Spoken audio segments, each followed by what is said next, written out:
살이 어디로 빠지는지 아세요? 땀? 소변? 아니요. 우리가 빼는 체지방의 84%는 그냥 숨으로 빠져나갑니다. 지금 이 영상을 보면서 하고 내쉬는 그 숨 속에 지방이 증발하고 있어요. 근데 문제는 많은 분들이 이 지방 태우는 방법을 전혀 모릅니다. 아무리 운동해도 아무리 굶어도 심지어 20대 때랑 똑같이 해도 40대 넘어가면 살이 안 빠지고 오히려 배만 나오는 이유가 있습니다. 오늘 그 원리부터 40대 이후 진짜 살이 빠지는 습관까지 아주 구체적으로 알려드릴게요. 40대 이후에 살이 잘 안 빠지는 건 단순히 나이 들어서만은 아닙니다.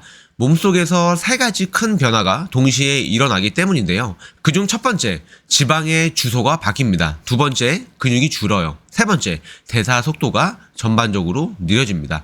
그래서 20대 때 하던 방식, 무작정 굶거나 운동만 몰아치는 식으로는 오히려 살이 안 빠지고 근육만 빠져서 더 힘든 몸이 되는 겁니다. 자, 20대, 30대 때는 살이 찌면 주로 어디로 가죠? 허벅지나 엉덩이, 팔뚝, 딱 손으로 잡히는 말랑한 살이에요. 이걸 피하지방이라고 해요. 피하지방은 보기엔 조금 그래도 의외로 우리 몸을 지켜주는 역할도 합니다. 가구 모서리에 붙이는 고무 패드처럼 외부 충격으로부터 장기를 보호하는 완충제 역할을 해줘요. 그런데요, 40대 이후부터는 이 지방이 이사를 하기 시작합니다. 겉에서 속으로 주소지가 바뀌어요. 새 주소지가 바로 우리의 장기 사이사이입니다. 이걸 내장지방이라고 부르는데 이 친구는 진짜 무서워요. 겉으로는 잘 안 보이지만 배수구 속에 끼어있는 기름 찌꺼기처럼 우리 몸속 깊은 곳에서 기능을 방해하는데요. 장기의 움직임이 제한이 되고 호르몬 균형이 붕괴됩니다. 그리고 혈압과 혈당이 상승해요. 이게 누적되면 대사증후군의 핵심 위험 요소가 됩니다. 실제로 내장 지방이 많으면 인슐린 저항성이 급격히 올라가서 같은 양을 먹어도 살이 훨씬 잘 찌고 잘 안 빠지는 몸이 돼버려요. 겉으로는 말라 보이지만 배만 볼록 나온 경우 있죠. 이게 바로 내장 지방형 비만입니다. 이미 건강 적신호가 켜진 상태예요. 심지어 체중이 정상이어도 심근경색이나 당뇨 위험이 훨씬 높아요. 혹시 지금 내가 그런 상태인지 궁금하시죠? 바로 확인해 봅시다.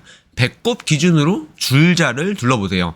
남성은 90cm 이상, 여성은 85cm 이상이면 위험 신호입니다. 그리고 배를 꾹 눌러보세요. 눌렀는데 단단하다? 근육이 아니라 장기 사이에 낀 기름일 가능성이 높습니다. 그리고 거울에서 옆모습을 한번 봐보세요. 체중은 정상인데 배만 톡 튀어나와 있다? 전형적인 내장 지방형입니다. 이 중 두 가지 이상 해당된다면 자, 지금부터는 내장 지방 관리 필수로 하셔야 됩니다. 이 상태를 방치하면 아무리 굶고 아무리 운동해도 건강하지 못하게 되고 또 원하는 몸을 절대 만들 수가 없습니다. 왜냐하면 내장 지방은 호르몬 스위치와 대사 엔진을 동시에 방해하기 때문인데요. 쉽게 말해서 지방이 잘 타는 연소 모드로 절대 전환이 안 된다는 것입니다. 자, 내장 지방을 빼려면 그냥 칼로리 빼기만 생각하면 안 됩니다. 칼로리보다는 호르몬 싸움인데요. 40대 이후부터 특히 인슐린이 핵심 K입니다.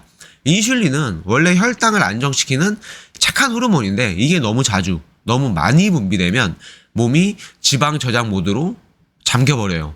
집에 자동 잠금 장치가 걸리면 아무리 밖에서 문을 열려고 해도 열리지 않는 것처럼 우리 몸도 잠겨버립니다. 그래서 첫 번째 전략은 혈당을 안정시키는 식사 패턴을 만들어야 돼요. 혈당이 안정되면 인슐린 분비가 부드럽게 조절되고 몸이 지방 연소 모드로 전환될 거예요. 자, 첫 번째 방법, 거꾸로 식사법입니다. 이 순서로 먹으면 혈당이 천천히 오르고 인슐린도 과하게 안 튀어올라요. 결과적으로 포만감은 오래가고 지방 저장 스위치는 꺼진 상태로 유지가 돼요. 식사 전 샐러드나 채소 반찬 먼저, 그 다음 고기나 생선, 달걀 같은 단백질, 마지막에 밥, 고구마, 과일 같은 탄수화물. 같은 메뉴를 먹어도 순서만 바꾸면 혈당 곡선이 완전히 달라질 거예요. 실제로 일본 연구에서 같은 식단이라도 거꾸로 먹은 그룹이 혈당 상승폭이 30% 이상 낮았다는 결과도 있어요. 두 번째, 식사 시간을 확보하세요. 최소 15분. 빨리 먹으면 혈당이 롤러코스터처럼 급상승하고 포만감 신호가 늦게 와서 필요 이상으로 먹을 수밖에 없습니다. 최소 15분 이상은 꼭꼭 씹어 드세요. 젓가락을 내려놓고 대화하면서 먹는 것도 아주 좋은 방법 중 하나입니다. 자, 세 번째, 신맛 추가하기. 대표적으로 신맛은 식초가이죠. 식초 속에 아세트산이 혈당 상승을 완화시키고 위 배출 속도를 늦춰서 포만감을 오래 유지시켜 줍니다. 샐러드 드레싱에 발사믹 식초나 사과 식초를 넣어서 드셔보세요. 하루 1스푼에서 2스푼 정도면 충분해요. 자, 네 번째, 식후 10분 걷기. 우리 어렸을 때 어른들이 밥 먹고 바로 눕지 말라고 하잖아요. 이게 다 이유가 있습니다. 밥 먹고 바로 눕는 순간 내장 지방은 속으로 파스티다 라고 하면서 좋아해요. 그 기회를 주지 않으려면 식후 10분 정도는 가볍게 걸어줘야 해요. 이 짧은 활동만으로도 혈당이 안정되고 지방이 타는 환경이 빨리 만들어집니다. 자, 여기서 궁금한 점, 그럼 운동을 더 하면 안 되나요? 40대 이후에 운동보다는 생활 속 움직임이 훨씬 중요해요.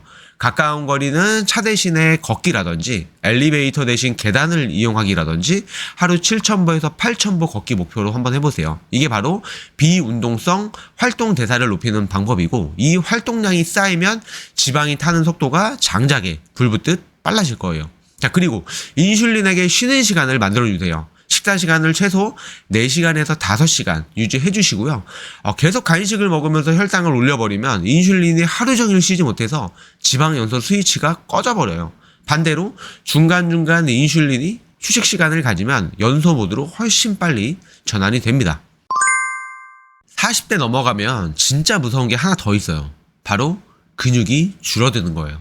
근육량은 보통 30살 전후가 정점입니다. 그 이후에 운동 하나도 안 하고 그냥 두면 매년 1%씩 빠져요. 1% 별거 아니네 라고 생각하시나요? 이게 누적되면 진짜 무섭습니다. 10년이면 10% 빠지는 거예요. 그냥 머리카락 몇 가닥 빠지는 수준이 아니라 몸속 열 생산 공장이 한 층 한 층씩 폐쇄되는 거랑 똑같다고 생각하셔야 돼요. 근육은 보기 좋은 장식품이 아니라 매일 300에서 500칼로리를 태우는 난로예요. 이 난로가 꺼지면 무슨 일이 생기느냐? 예전이랑 똑같이 먹어도 그 칼로리를 태워줄 난로가 없으니까 어떻게 돼요? 지방 창고로 직행해버리죠. 제가 지도했던 회원 중에 40대 후반 여성분이 계셨어요. 이분이 저에게 상담을 오셨을 때 했던 말씀이, 코치님, 저는 진짜 많이 안 먹는데 왜 이렇게 살이 찌죠? 체성분 검사를 하고 나서 보니까 골격근량이 또래 평균보다 15% 낮았고 내장 지방은 이미 위험 단계에 들어가 있었습니다. 그래서 제가 이분에게 주 3회 이상 숨이 좀 차는 운동을 시키고 매일 7,000보 이상 걷게 하고 식사량은 크게 줄이지 않고 탄수화물, 단백질, 지방 비율을 좀 균형 있게 조절을 했어요. 이렇게 딱 2개월 정도 하니까 체중은 4.2kg 빠지고 내장 지방 수치는 정상으로, 그리고 혈압까지 정상 범위로 돌아왔습니다. 자, 여기서 핵심은 이분이 많이 먹어서 찐 게 아니라 덜 태워서 찌는 몸이 돼버린 거죠. 이게 진짜 40대 이후 다이어트에서 가장 많이 보이는 패턴 중 하나입니다. 음식을 줄이려고 하지 마시고 태우는 엔진을 살리는 게 먼저예요. 근육이 왜 이렇게 중요하냐면, 근육은 단순히 움직일 때만 쓰는 게 아니에요. 앉아있을 때, 잠잘 때 계속 에너지를 소모해요. 이걸 기초 대사량이라고 하죠.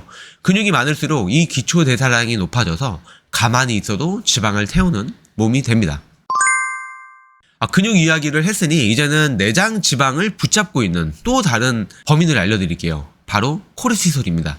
이 코르티솔은 원래 나쁜 호르몬이 아니에요. 몸이 위기 상황, 이 스트레스에 처했을 때 혈당을 올려서 빠르게 에너지를 공급해주는 비상 에너지 버튼 같은 역할을 합니다. 근데 문제는 이 버튼이 매일 하루 종일 눌려 있다는 거예요. 회사 스트레스, 가정 문제, 수면 부족, 불규칙한 식사, 심지어 다이어트 자체의 스트레스까지, 이게 누적되면 코르티솔이 계속 높게 유지가 돼요. 스트레스가 계속 높게 유지되면 혈당이 자꾸 올라가고, 그로 인해 인슐린이 자주 분비되고, 그러면 지방 저장 모드로 고정이 되어버린다는 거죠. 특히 복부 쪽 내장 지방의 지방을 우선적으로 저장을 해요. 스트레스 관리 없이 하는 다이어트는 구멍난 배를 더 열심히 놓아가는 꼴이랑 똑같아요. 결국은 점점 가라앉게 됩니다.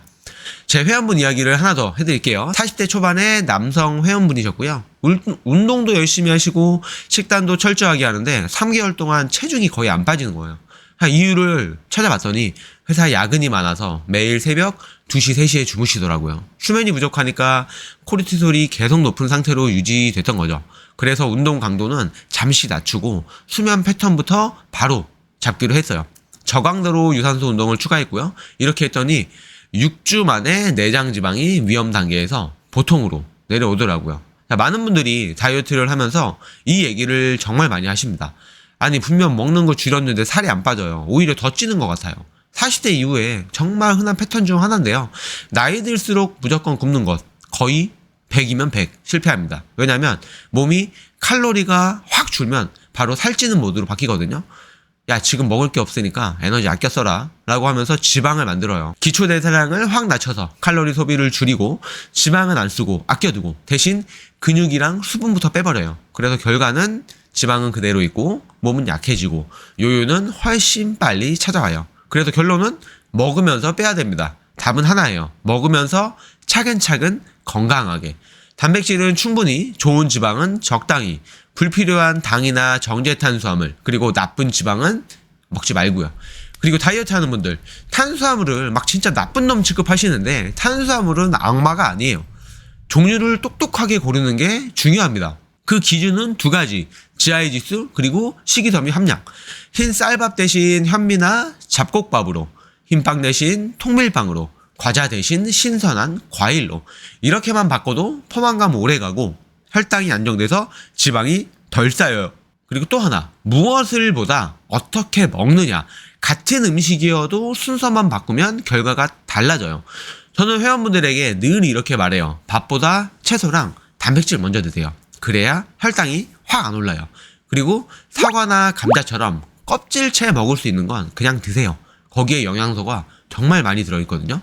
40대 이후에는 근육이 빠지는 속도가 빨라요. 근육이 줄면 대사량이 떨어지고 지방이 잘 붙게 돼요. 그래서 의식적으로 단백질을 챙겨야 됩니다. 닭가슴살, 살코기, 생선, 달걀, 콩, 두부. 매 끼니마다 꼭 단백질 반찬 하나는 올려두세요. 근육 유지, 포만감 두 개를 한꺼번에 잡습니다. 자, 그리고 지방을 무조건 피하면 오히려 역효과가 나요. 호르몬 균형이 깨지고요. 또 금방 배고파지거든요. 그래서 좋은 지방은 일부러라도 넣어서 먹어야 됩니다. 올리브유, 견과류, 아보카도, 등 푸른 생선 같은 거요. 우리가 앞으로 피해야 될 건 트랜스 지방이나 가공육, 패스트푸드 같은 안 좋은 지방이에요. 이거 먹으면 바로 배에 살 붙습니다. 자, 정리하자면 40대 이후 다이어트는 덜 먹는 게 아니라 잘 먹는 거. 이거 하나만 기억해도 근육은 지키고 지방은 줄일 수 있습니다. 오늘 우리가 얘기한 거 쭉 돌아보면요. 40대 이후에 몸이 변하는 건 그냥 살이 좀 붙었네 수준이 아니었죠. 지방의 주소가 바뀌고 근육이 서서히 사라지고 거기에 잘못된 식습관까지 겹치면서 대사 엔진이 확 꺼져버리는 거였어요. 그런데 여기서 또 정말 많은 분들이 간과하는 게 하나 있습니다. 바로 수면하고 수분이에요. 수면, 잠이랑 살이랑 무슨 상관이야? 이렇게 생각할 수 있는데요. 이게 진짜 무시 못하는 핵심이에요.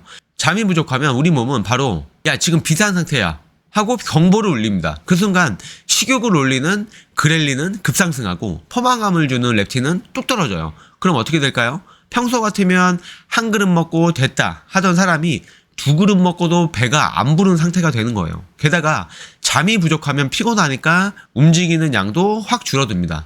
엘리베이터, 의자, 소파 가능한 한 안 움직이려고 노력해요. 그러면 먹는 건 늘고 쓰는 건 줄고 살이 안 찌는 게 오히려 이상해집니다. 자, 그래서 수면은 시간 나면 챙기는 선택이 아니라 다이어트에서 기본 중에 기본이에요.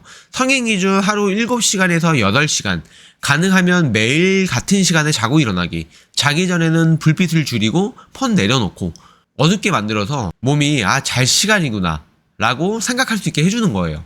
자, 그리고 수분, 물은 갈증만 해결하는 음료가 아닙니다. 우리 몸이 지방을 태울 때 물이 그 연료 역할을 해줘요. 지방이 분해되면 부산물로 이산화탄소와 물이 생기는데 이 과정에서 충분한 수분이 있어야 혈액이 원활하게 돌고 산소가 지방까지 잘 배달돼서 연소 효율이 올라가요. 그런데 물이 부족하면 혈액이 끈적끈적해져서 순환이 느려지고 결국 지방 연소 속도가 떨어져요. 한마디로 탈수 상태, 다이어트 브레이크가 걸린 상태예요. 그래서 하루 1.5리터, 2리터 여러 번 나눠서 마시는 게 포인트입니다. 아침에 일어나서 한 잔, 운동 전후에 한 잔, 식사 30분 전에 한 잔, 이렇게 타이밍을 정해두면 까먹지 않아요. 그리고 한 번에 벌컥벌컥 말고 조금씩 자주 마시는 게 훨씬 좋습니다. 자, 결론. 결국 40대 이후 다이어트는 덜 먹고 많이 움직이는 단순한 게임이 아니라 근육을 지키고 내장 지방은 줄이고 대사 엔진은 꺼지지 않게 하는 거. 그러면서 운동과 식단, 수면, 수분 이 네 축이 전부 맞물려야 합니다. 이 중 하나라도 빠지면 나머지 노력은 절반 이하로 줄어들어요. 그러니까 오늘 영상 보신 분들 이거 꼭 기억하세요. 덜 먹는 게 아니라 잘 먹고 잘 자고 잘 마셔라. 이게 40대 이후 몸을 바꾸는 진짜 핵심입니다. 자, 제가 코치로서 마지막으로 드리고 싶은 말이 있어요. 한 번에 완벽하게 하려고 하지 마시고요. 오늘 이야기 중에서 마음에 남은 거 하나만 이번 주에 해보세요. 그게 물 한 잔이든 10분 걷기든 30분 일찍 자기든 상관없습니다. 그렇게 작은 거 하나씩 쌓다 보면 어느 날 거울 속에 완전히 다른 사람이 서 있을 거예요. 그게 바로 나이 들어도 안 찌는 몸의 시작입니다.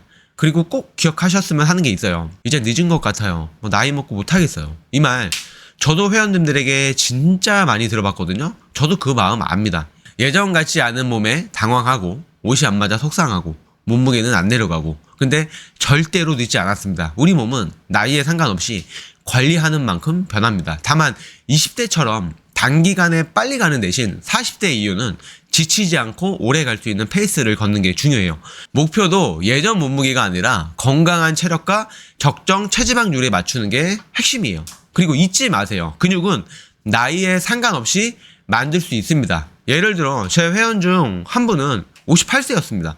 처음에 무릎 통증 때문에 5분 걷는 것도 힘들어했어요. 그런데 일단 하루 물 2리터 마시기부터 시작을 했습니다. 그게 익숙해지자 하루 10분 걷기를 추가했고 한 달 뒤엔 30분까지 늘렸어요. 6개월이 지났을 때 이분은 7kg이 빠졌고 근육량은 오히려 늘었습니다. 무릎 통증도 사라졌고요. 지금은 등산 동호회까지 나가고 계십니다. 이게 작은 습관 하나가 만들어낸 변화예요. 그러니까 나이살이라는 말에 주눅 들지 마시고 나이는 숫자일 뿐이고 몸은 관리하기 나름입니다.